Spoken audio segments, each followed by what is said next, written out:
staying warm while cold weather RVing, and money-saving tip number 2.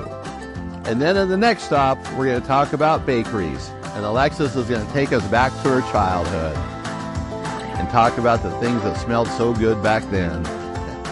And RV Envy, we're going to talk about tongue jack storage covers. That sounds so lame, but there's more to it. You got to listen to that. You got to have a cover. This is Eric Stark with the Smart RVer podcast, delivering the smarts you need to enjoy the freedom of the RV lifestyle without the fear of breaking down. Let's talk everything RV. So today's episode is 162. So let's jump into this. And Alexis, are you ready to go? I am so ready. So ready. Yes. You know, when it's podcast Thursday, sometimes it's podcast Tuesday. Yeah. But man, just the energy just goes crazy, huh? It's like electricity in the air. Yes, sir. All right, well, maybe not, but it's pretty cool. It is. We're fired up. Yes. So one thing I talked about, this has been several episodes back, and I don't know if I ever came back and brought this point out. I got an email about it, and it was in the RV Envy, and I was talking about the lever connectors for wiring, and I didn't mention a brand called Wago, W-A-G-O. And that's the brand you want to use. Stay away from off brands because they're no good. Because part of that was talking about the low quality connectors. But lever connectors for doing wiring, they're awesome. They're so much quicker, easier. But Wago, W-A-G-O, is the brand you want to use. So I want to make sure I got that out there. Someone sent me an email about it. I forget his name. May have been Tom, might have been Mike, might have been Bill, Fred, Joe. But... Wow. But I wanted to cover it. So if you're hearing it twice, well, more power to you. Now you know twice as much. Wago, W-A-G-O. Perfect. And they are awesome little connectors. And another thing, you know, we had a customer the other day call and sent pictures of this brand new Class B RV they bought. And... you know, it left the factory with water leaks. It leaves the dealership where he bought it from with water leaks. And now he's 1,000 miles away from the dealership having to get these water leaks fixed. Oh, boy. And one of them's the P1 control panel, which has all the levers on it. You know, a lot of the higher-end RVs have them. But that's just one of his leaks. And there's other leaks. And everything's compacted in as a Class B, you know? Right. So he's going to be near the factory next month. So he decided he's just going to go back to the factory and let them fix it. Oh, interesting. Because this thing's kind of a mess, you know, and it's like, this is a flood. It's not a leak. Yeah. So this thing never should have left the dealership. So obviously when they do their pre-sales inspection, which they, oh yeah, we checked out everything thoroughly. Oh yeah. This thing's leaking water like Hurricane Helene in Florida, man. Oh. Yeah.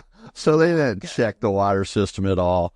So the guy's pretty disappointed, but the manufacturer will take care of him. He's already talked to him about it. They would have paid anybody to fix it, but he's just going to go back to the factory. So that was a cool thing, you know. But just, you know, when you buy an RV, the point is, make sure you see it hooked up to water, power, all these things, and look for leaks and stuff. You don't want to buy it, especially this guy bought it and then, you know, in another state, several states away.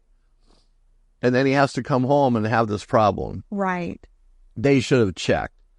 And they probably told him we did our pre-delivery inspection, which is, yep, the RV's here. Yep. Got 4 tires. Yep. You're good to go. Here's the keys. Yeah, you want to check everything before you ever leave that lot. Before you ever sign the contract, check everything. Right. And speaking of before you ever sign the contract, we're going to get to that in just a minute. And keep you on pins and needles now. What's he going to talk about? What's he going to talk? And it's going to be a good thing. Not a bad thing, a good thing. It's going to how you can save some money. But we'll get to that in a little bit here. So now let's move on to enjoying the RV life. And today it's going to be about staying warm while RVing in cold weather. That's interesting because that's what we get a lot here, you know? People ask all the time. I mean, we live in Montana, so that's an interesting subject. We do. So what are what are like the main things we should know? I'm interested too. All right. Well, don't do it. It's number one. No. Remember that kid was in the other day? Yes, I do. And he wanted to know how to go hunting in cold weather. So explain, all what he really has to do. And he didn't like hearing that because cold weather is either you're winterized or you're not. Honestly. When it's freezing, water freezes, you either winterized or you're not. Yes. So you can't really have both worlds. It's very complex. But anyways, back to your question, Alexis. So I happen to have a list here. No, perfect. That also happens to be on our website at thesmartrver.com under the RV, enjoying the RV life section. And it's staying warm while cold weather RVing.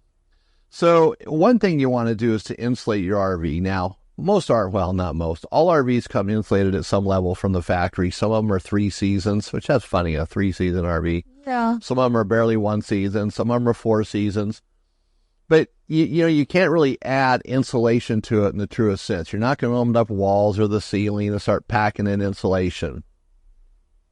But what you can do is put like in the vent lids, your skylight, your vents, they make vent stuffers or vent pillows that go in there. So that's going to keep the cold out. And those are a must-have. If you have a skylight, if you can't find one that fits it, then make something, close off that skylight so that cold air doesn't come in there. Check your RV. A lot of RVs have, let's say, an outdoor kitchen, and they have a wall that comes up, and on the other side of that wall or above it, around it, might be a bunk. So is it really sealed well, or is air able to come through there and get into the RV? So you want to check out things that sometimes seem like they would build it right at the factory, Right. because they probably didn't. Now, 4-season RV, they're a little bit better, but they still have their weak links when it comes to that. Like a compartment door is very thin. Right.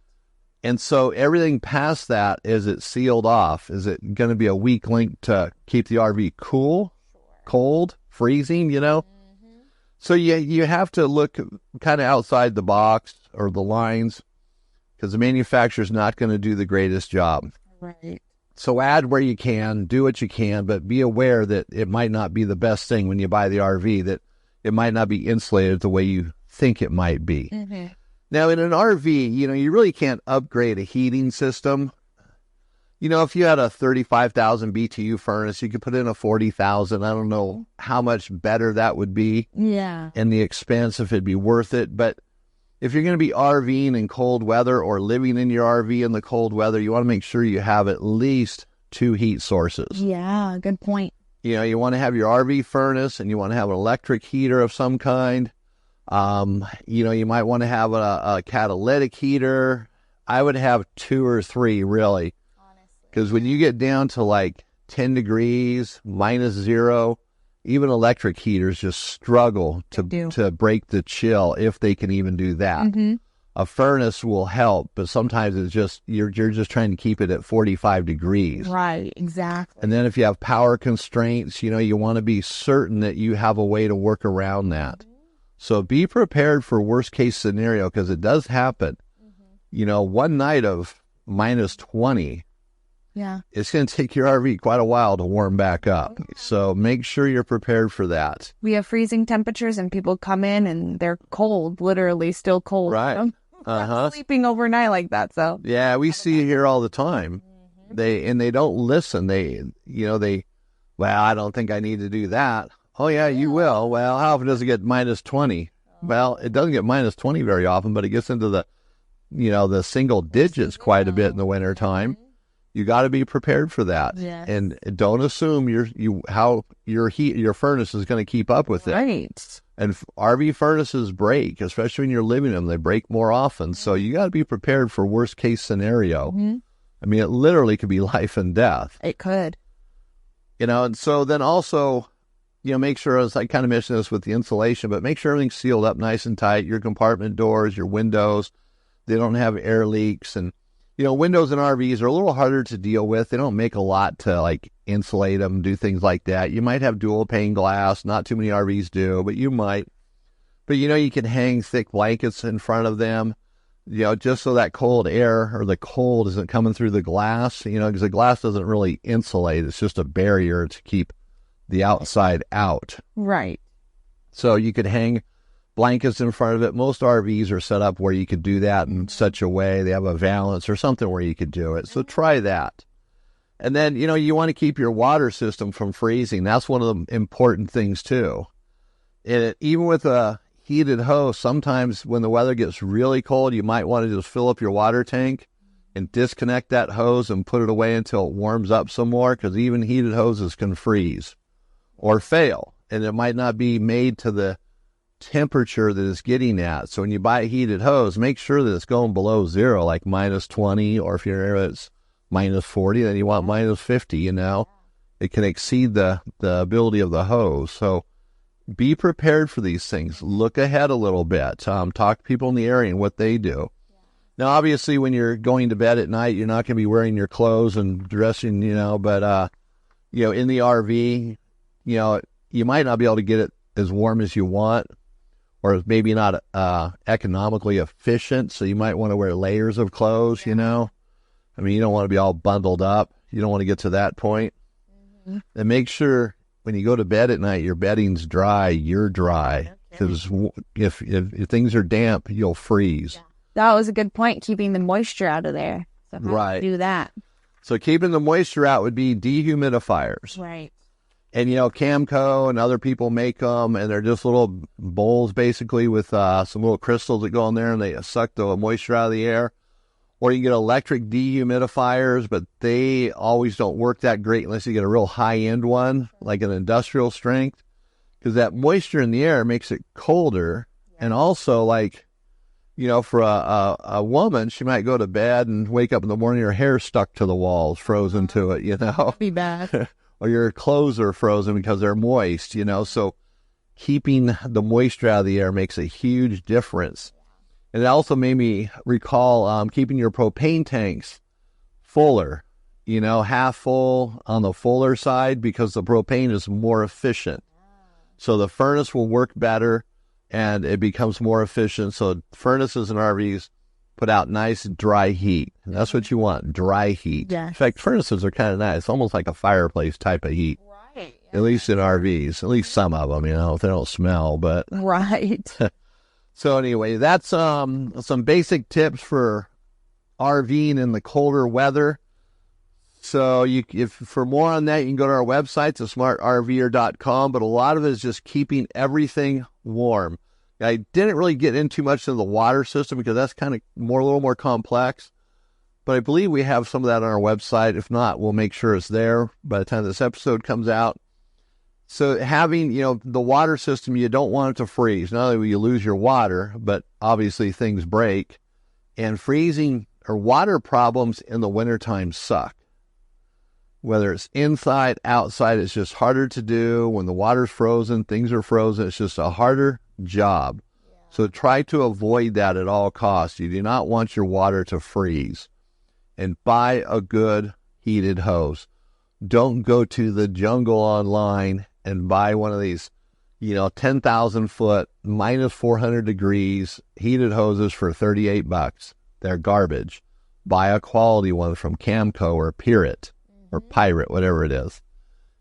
So you want to go that route. Okay, anyway, now we've beaten that dead horse, right? So let's move on to staying on the road. Oh, wait. Okay, I talked about saving money.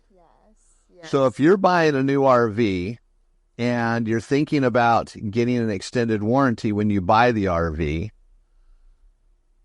we're going to have a link in our description to a company. So if you have the podcast or you go to our website, in the description of this show, there's going to be a link to a company called Wholesale Warranties.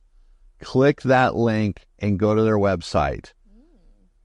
These guys are totally upfront, transparent with their warranties, extended warranties.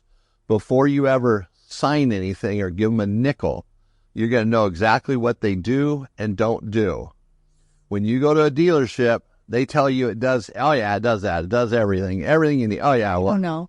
No, if I hit an elephant walking across the road, he ran away from the Barnum Bailey Circus, are you going to cover it? Oh yeah, don't worry about it, Then the first time you hit an elephant that ran away from the circus, you're not covered. Exactly. So you got to really be careful, but these guys are totally transparent. So look at our show description or go to our website and look up this show and use the link to wholesale warranties and talk to them. And even if you're going to a dealership to buy the warranty, you don't have to buy it through the dealership. You can buy it through these guys. Not only are they better service, better quality product, but at a lower price. That's good. So it saves you money and it's going to save you headaches. Now, we're going to go to staying on the road.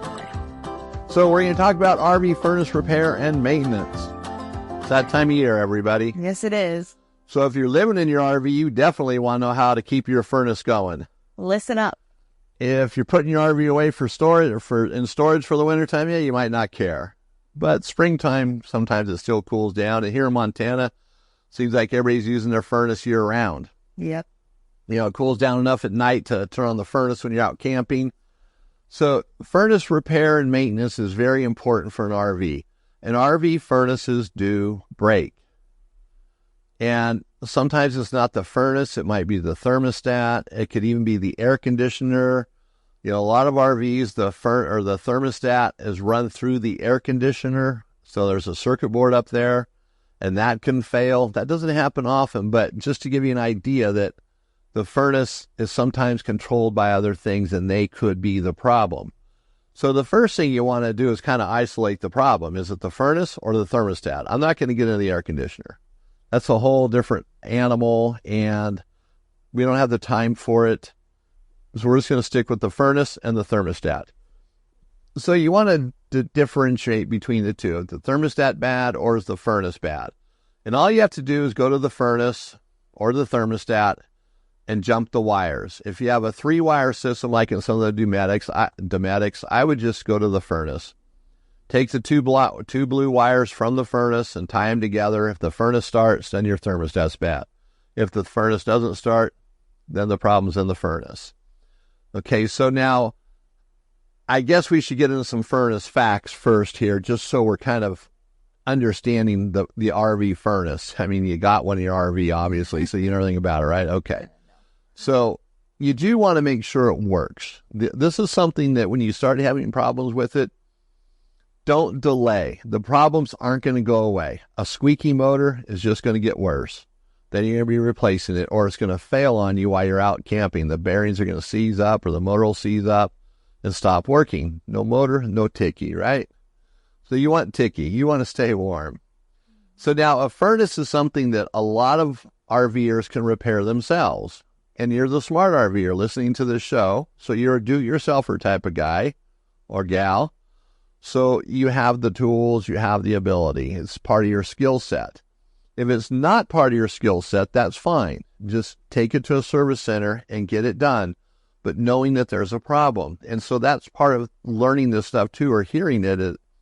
It helps even the people that maybe don't have that mechanical skill set to be a little more in tune to what's going on. Right. You know, I've said this before. I used to listen to the show on an AM radio station in LA, 640, I think. And it was about gardening. Every Saturday morning I listened to it. I'm not into gardening, could care less. But, you know, for the last, 40 years, 30 years, I've pulled little rabbits out of my hat when it comes to doing things out in the yard from that show. Hey. So who knows what rabbit you might pull out of your hat. And then if your family doesn't know, they think, oh, look how cool Dad is. He just fixed the furnace, man. Like, check him out. We didn't think he could do it, but he did it.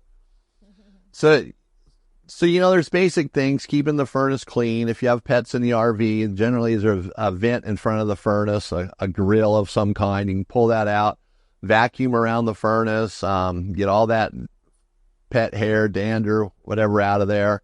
I mean, it's going to be different for every RV, depending on how the furnace is located, what you have for pets, you know, what your kids are like, if they're throwing stuff everywhere, pillow fights, feathers flying, who knows. So you want to do that. That's basic maintenance. That's about all you can do. And don't ever put a filter on an RV furnace. They're not made for filters. So a filter's out of the question. So now let's get back to the basics of the furnace. You know, before you ever start thinking the furnace is at fault, make sure that you have propane going to the furnace or at least to the RV. So turn on the stove, see if the water heater works. If those things work, you're good on the propane side. And even the propane regulator would probably be good because those other things are working. Now, a furnace sucks more volume of propane, but more than likely it'll be okay. So make sure you have propane, the tank's turned on, all that stuff. And make sure that it's above half, or the more that's in it, the better it works. Now, also make sure you have plenty of battery power. So if you're plugged into shore power, generally that's going to solve that problem. If you're not on shore power, make sure your batteries are charged up and they're in good shape.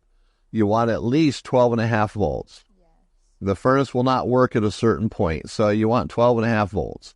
So if your batteries are good, you got propane, okay, now you start digging into it. And, generally furnaces don't have manual shutoff valves for propane. Sometimes you see one here or there, someone might add one. If you have it, I don't know why you'd turn it off, but you would know if you did. So check the valve if you have one. Some Dometic, Atwood, Hydroflame furnaces have an on-off switch on them. Suburbans.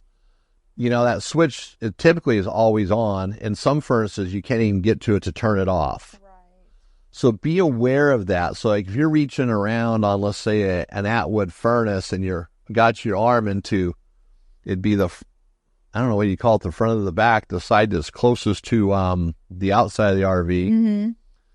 There's a switch in there, so you could inadvertently turn it off and not even know it. Gotcha. So have that in mind. There's a switch on most furnaces, an on-off switch or a off reset. It's just an on-off switch. Sometimes it says reset. So those are the basics, okay?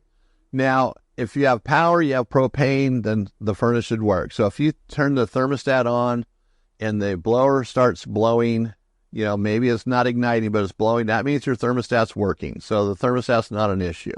So get that out of your head. Now go to the furnace. Now, and sometimes you have to have a person inside flipping the thermostat while someone's outside to listen. Sometimes you can't hear the spark, but you can hear the flame. When it ignites, you hear it. It gets louder. Mm-hmm. Sounds like a small jet. It has a rumble to it. And when you hear that, if it does that, then it's lighting. Or if it only does it for a few seconds, then it lit for a few seconds. So things are working to a degree. So there's all different problems where the furnace, the blower might not come on. Now, it could be the thermostat, but it could be a bad blower motor too. So that goes back into checking the thermostat and bypassing it. In a blower motor, it could have 12 volts going to it, but it's just not turning. It's just gone bad. Sometimes they seize up. Sometimes they just quit working. It might still spin. So you have to dig into them a little bit. And some furnaces, you can work on them in the RV. If it's a Hydroflame, an Atwood, a Dometic, they are set up, not every one of them, but some of them are installed at the factory so you can access most of the components from the outside of the RV, which is kind of nice in some ways. But on those furnaces, you still can't get to the limit switch. You got to pull the furnace out in most cases because unless it's installed just so. Yeah. But, typically for me, I just pull the furnace out. It's easier just to pull it out, throw it on a bench, hook it up to a battery and a propane tank, and away you go. And, even if you don't have propane, you can at least see if the blower's coming on and it's sparking. Maybe the blower's not coming on, so that's your big issue. Maybe the motor's bad. So you don't need propane for that. You just need 12 volts. But if you had propane to hook up to it, to get it running on a bench, sometimes that's easier. The RV, sometimes it's awkward to work on them. Like for me, I'm 6'3" tall, so I actually have to sit in a chair to be down at the furnace level to be able to see in it, Mm-hmm. But now if you're only like 2 feet, no, I'm not going to say it. If you're very short, then it's real easy. But anyway, so, and taking a furnace out really is not a big deal. It's a few wires, propane hose, a few screws, and you pull that sucker out. Generally, you don't have to take the vent out on the side, on the outside. You leave all that there. Yeah. Dometics, Atwoods, Hydroflames, if they have a door on the outside, there's a few more screws, but they're pretty simple, It's not a massive thing. So that gives you the basics, kind of getting you started there. Now, we don't have time to cover all of the scenarios, but keep this in mind. most of the furnaces on the blower motor, somewhere when you have it in front of you, there's a sticker, and it has a diagnostic chart on it, and the circuit board has a light on it, and so the light will blink like 1 time, 2 times fast, 3 times fast, and that gives you an idea of what could be wrong. Like 1 blank could be airflow issues, or is it 5? I forget, but the label says so. And so then, okay, airflow. So could that be the sail switch? Could there be debris in the burner chamber inside the RV? Sometimes they get built up with dust and dirt. They get so filthy they just don't work right. Or even a bug or two in not the burner chamber, but the burner itself, where your flame is. A bug in there can actually throw the propane off so it doesn't stay lit. Boy. So little things like that. But basically, I'm going to have this on our website so you guys can read it and follow it. Most furnaces work the same. They have power that goes in, the motor starts spinning up, and it gets to a certain RPM, and the sail switch, which you can't see, you can see the outside or the back side of it where the wires connect, but the sail itself is in the same compartment as the blower motor and fan. So the air blows the sail switch, it depresses the switch. Get it? Sail switch. And then when that happens, it tells the circuit board, hey, everything's cool here. So if you want to start letting propane into the gas valve and start sparking, go ahead and do it. So there's built-in safety nets. So if something goes wrong, that furnace doesn't keep dumping gas into the chamber. If like, let's say the blower quits working, have this flame with no fan blowing the heat, like turn into a bomb. So there's little safety things built in. You can't overheat the furnace typically. They have 2 switches for that, which one's the limit switch, one's the sail switch. So it goes through this sequence, and almost all furnaces are the same. The only difference is sometimes the power goes through the limit switch before it goes to the sail switch. In some brands, it goes through the sail switch before it goes to the limit switch. But either way, it's going to make a circle there. And both of those, the limit switch and the sail switch, if you're suspect of it, let's say you don't have a voltmeter handy, which I say time and time again, you got to have a voltmeter. At least know how to check ohms and volts. 12, 20, and 110 volts. If you got that, you're probably pretty good. And Alexis, how often do I walk around here with a test light? All the time. No, test light. Oh, never. How often do I walk around here with a voltmeter? All the time. All the time. So, I have a test light. I don't even know where it is. Gotcha. I keep one in each one of our cars just for an emergency sake, but when I travel, I bring a voltmeter. So you got to have a voltmeter. So anyways, if you don't have a voltmeter or a test light, you can always just jump the sail switch and the limit switch, not together. So the sail switch, you just pull each wire off and put a wire between the 2 of them. It replaces the sail switch. Now, before you do that, you can put it in 1 wire, but turn the furnace on first. And when it's on the workbench, you just take the 2 blue wires and tie them together, and that acts like the thermostat. So that's a permanent on. It won't turn off that way. So you do that, and then put the jumper lead into the other wire for the sail switch, and then everything will start working normally, and it'll help you diagnose the problem. If the sail switch is bad and you bypass it, then the furnace will light up. And the same with the limit switch. If it's bad, you bypass it, the furnace will light up and stay lit. Sure. So those are some basic little tests. And also, when you take a furnace out, if the sail switch is one that's hard to get to, especially if you're near it and maybe you have it apart, put a new one in. That way it's just done, out of the way. Little bits of dust and dirt can ruin a sail switch. Now, if you have an Atwood Dometic hydroflame furnace where it's accessible from the outside, there's generally 2 screws holding on, it's very visible, then I wouldn't worry about it so much, You can access it at any time. And you can carry a spare sail switches if you wanted to. You just have to keep it someplace where it's not going to get ruined. They're kind of delicate in their own little way, like something like an awning fabric. When it's not on an RV, those things are a nightmare. They tear, they scratch. Super easy, but when they're on the RV. Oh, just noticed something here. All right, so we got a little technical glitch, but we're going to keep on going. But when they're on the RV, they're very strong and powerful. So sail switches, circuit boards can be like that. You know, a circuit board floating around in a cupboard could be horrible. Right. And, you know, circuit boards fail on furnaces quite a bit. Sail switches do. Those are probably the two bigger things that we replace the most of, sail switches and circuit boards. But I don't know that I'd carry a spare circuit board. A sail switch, probably, you know, especially if you had yours out and you bought one to replace it and you got a spare. That way you can match it up, make sure it's the same, because some furnaces have different parts based on the serial number. So a sail switch for, let's say, an Atwood, AFMD, whatever, might work on one model of it, but not another model with a different serial number. Right, exactly. So you just need to be aware of that. And serial numbers sometimes are very good to give or have available when you're going to get a part for your furnace. Yes, please. And sometimes even with a serial number, a model number, you still can't figure it out. So matching them up is good. Like with blower motor, sometimes there's 3 for it. You can't figure out the serial number, what they're asking for. So it's going to be one of 3, you know. And I wouldn't carry a spare blower motor unless you're going to the ends of the earth somewhere. Exactly.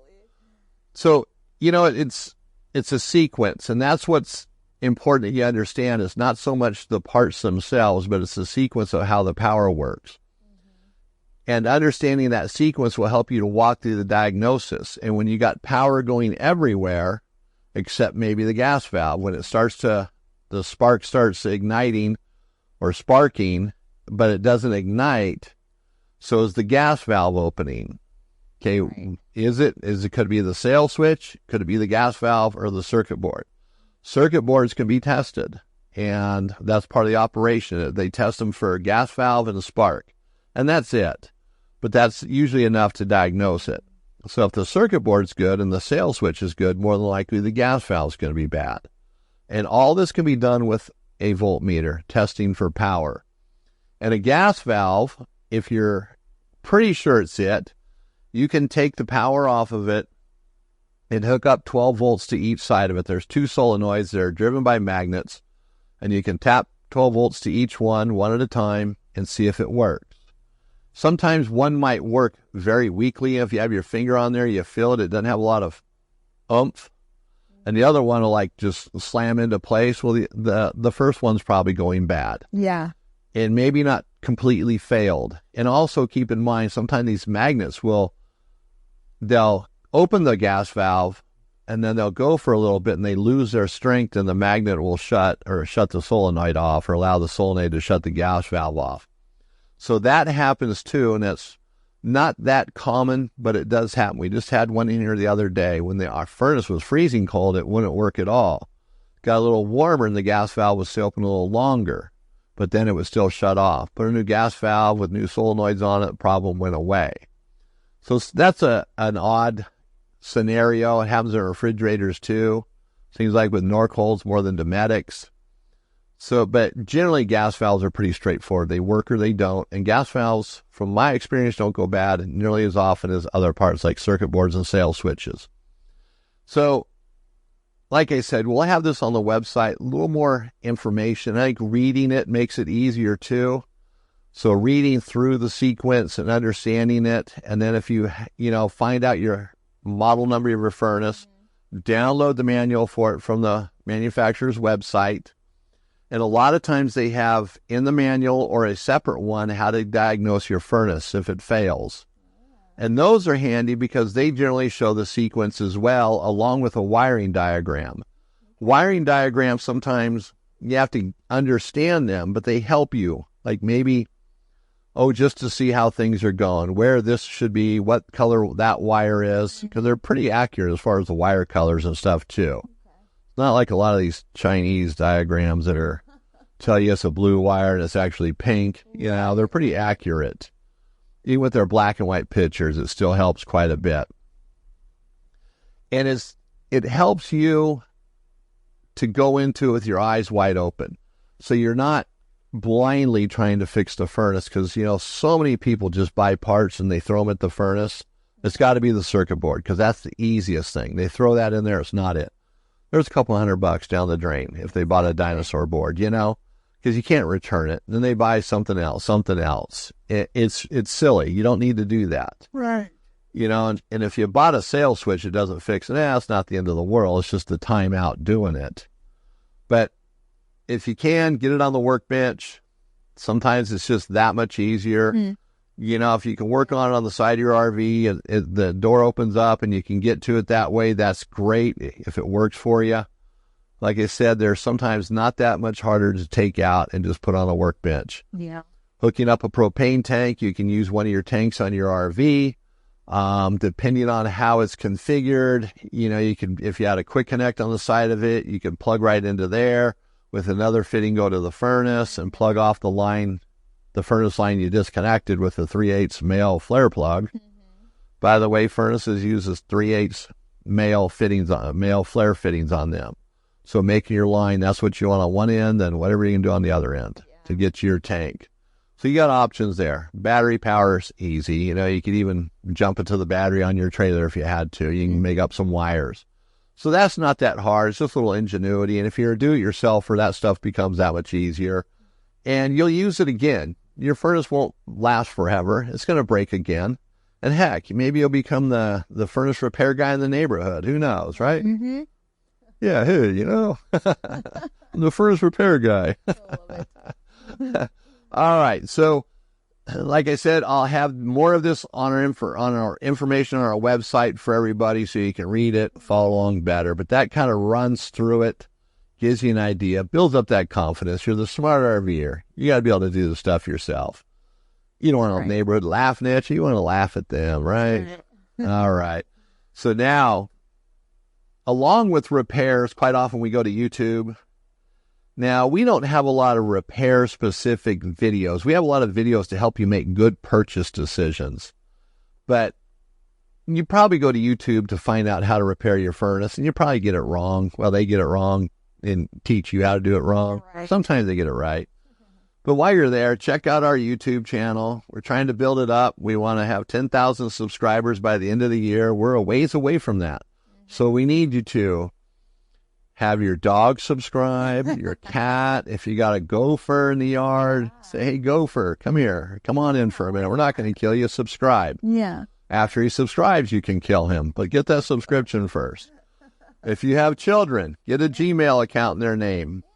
Yeah, I know. Don't tell them about it. Just do it and subscribe. We're going to need one anyway. Yeah. Well, yeah, but, you know, this is for important business purposes. Okay. Gotcha. So, in other words, we want everybody in the world to subscribe. You know, when you go to your doctor, log into his computer, subscribe him. If you're buying a new RV and the financing guy leaves the room, get on his computer, subscribe with his email, you know. He's probably already logged into his Gmail account. You don't even have to do anything. Just subscribe. Just go to YouTube, our channel, subscribe. So go to YouTube, The Smart RVer, and subscribe. So we appreciate that. We really like it and appreciate what you guys do for us to support the show. All right, now we're going to go to the next stop. And Alexis is going to reminisce for a moment as we talk about bakeries on the eastern seaboard. Here we go. Okay, dim the lights, start the music, light the fire. It's story time. You know, when I was a kid, one of my favorite memories, truly, was when my dad would spring me from school, because sometimes he would. Don't tell my mom. Hopefully she's not listening. She probably is.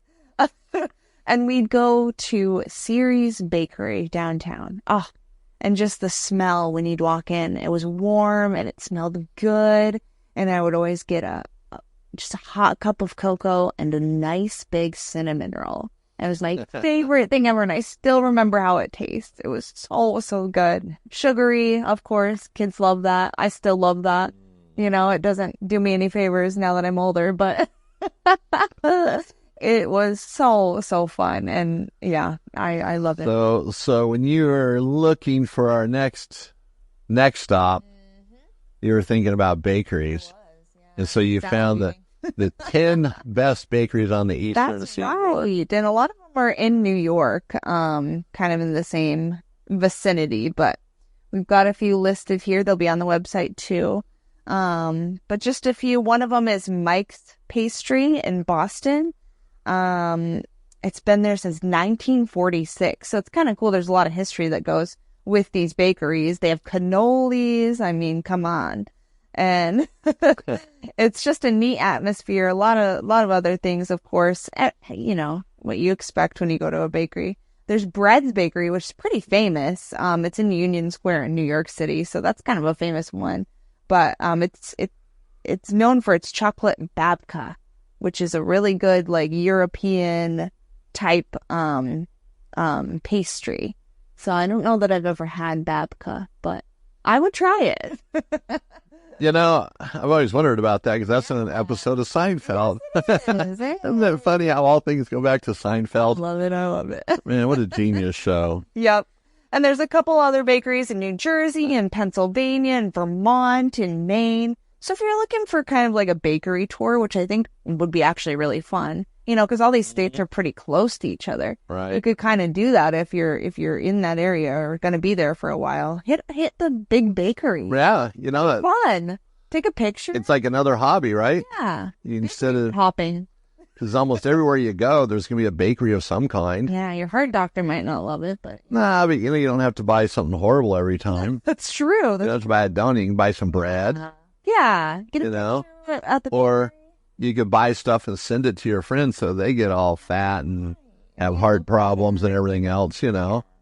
One thing I think too is some of these are family, run. So if you can get the story, if you're there, how cool would that be to kind of understand, where they're coming from and right. they do things? It'd be nice. It's amazing too. Some of these bakeries become so popular that people from everywhere go there. We got to go to the bakery, whatever it might be. Right.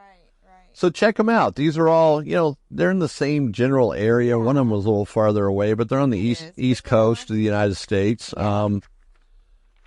Yeah, just do it. Be fun. Yeah, Virginia, I think, was the farthest one south there. But yeah, so check them out. Bakeries are cool. Mm-hmm. And, it seems like food is always good. Oh my gosh. What we remember, A lot of bakeries, maybe donuts or like the sweet stuff isn't their extreme specialty. It's breads. Right. Oh my cheese God. bread, jalapeno bread. The bread's so good you put up more bread in it. Yeah. bread sandwich, Yeah. So check out the bakeries. Yes, do it. And then, every time you're in a bakery, you can think of Alexis in her childhood, stuffing her face with, cinnamon rolls. Okay, since I told my favorite, what is your favorite pastry of all time? Like you would just eat no matter what. It used to be cream-filled donuts from Dunkin' Donuts. I love it. When I was a kid, I grew up in Torrance, California. Yeah. There's a Dunkin' Donuts there. Yep. And to my knowledge, that was the only Dunkin' Donuts on the face of the earth. I love it. Because they were not on the West Coast. Yeah. It was an East Coast brand. Uh-huh. But they had the best cream-filled donuts. Oh, nice. As you get older, I remember this is in 1990 or 98, 99, somewhere in there. I went to, 2000, East Coast to go on train a person in sales. Okay. And I saw those Dunkin' Donuts, and I haven't seen one in ages, because I haven't lived in California in a long time either, especially around that Dunkin' Donuts. Mm-hmm. And I'm going to get a cream-filled donut. I got one, had a few bites and chucked it. Yeah.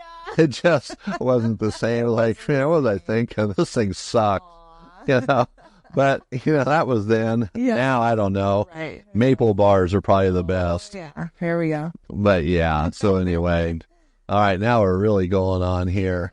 So we are. All right, so let's hit the RV Envy. And Here we go. with RV Envy, it doesn't always have to be something great and fantastic, and I've said that before.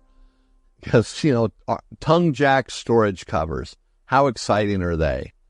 Like you pack up the kids and the wife, and okay, we're going to go buy a tongue jack cover today, guys.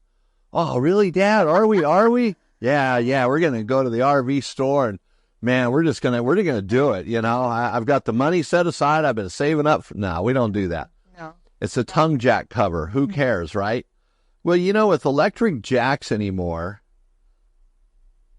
they're not the best quality. True. Some brands have everything exposed. They have little touch pads that are exposed to the elements, the sun, the weather, and they don't last. Mm-hmm. And, you know, it kind of took me a while to kind of put two and two together because really I'm not the guy to buy covers for a lot of stuff, you know, whatever. Let the sun do what it's going to do. Sure. But these tongue jacks, you can't always buy parts for them, and it's kind of a hassle. So you buy a cover or make a cover. If you buy one, great. If you make something, it doesn't matter. As long as it keeps the sun and the water off of it, it's going to extend the life of that tongue jack. You know, Barker makes really good ones that are more waterproof. Lippert has tried. Theirs aren't so good for the elements. They're nice looking and all, but we sell more Lippert parts than we do anything else. Now, Lipperts aren't a lot of trailers, though, so I got to give them that. Mm-hmm. But I would get a cover for the tongue jack, electric tongue jack, or make one. And the same with a manual tongue jack, you know, because they're pretty basic. It's just gears. They seem to last forever. But if you put a cover over it, it keeps the water out, Yeah. you know, and it keeps some of the dirt out. So it's going to work better, and those gears are going to last longer. Mm-hmm. And then, you know, a lot of them have Zerk fittings on them. Grease them or spray something in there. Do something to maintain them. Good idea. It's going to help, but that cover will make a difference. It doesn't have to be anything fancy, just something to keep it dry and dry and dry. Keeps the dust out. So that's it. Cover that tongue jack, whether it's manual or electric, and it's going to extend the life, especially if it's an electric one. Right. All right. So one last final shout out here to go to YouTube and check out the Smart RVer channel and subscribe. Now, we're going to leave that alone until the next episode, which is going to be episode 163. Now, we have not developed that one yet or produced it because we're going to wait. Because that comes out November 8th, and we want to see if the world is still in existence after the elections. Oh, boy. Yeah, we hear that the world's no longer going to be here. I don't know. So we're just going to play it by ear. Okay? You know, we're kind of neutral on all this, but we just want to wait and see what happens. Right. See if some great epiphany hits us, you know? So anyways, well, you might be living in your RV by then if the world crashes to the pieces like some of the experts are saying. We'll see. All right, so hopefully we see you then or hear from you or you hear us, something like that. Either way, ever how that works. If there's an internet, who knows? I mean, it's really hard to say. So we've had a great show today. We've covered some ground, some great little points for everybody. I want to thank Alexis for sharing her childhood bad eating habits with us. Maybe next week we can get into a little psychology to help her out some. Beyond help. All right, so everybody, this is Eric Stark with the Smart RVer podcast, and thank you so much for coming by. It's been great hanging out with you. So if I don't see you on the road, let's connect at thesmartrver.com.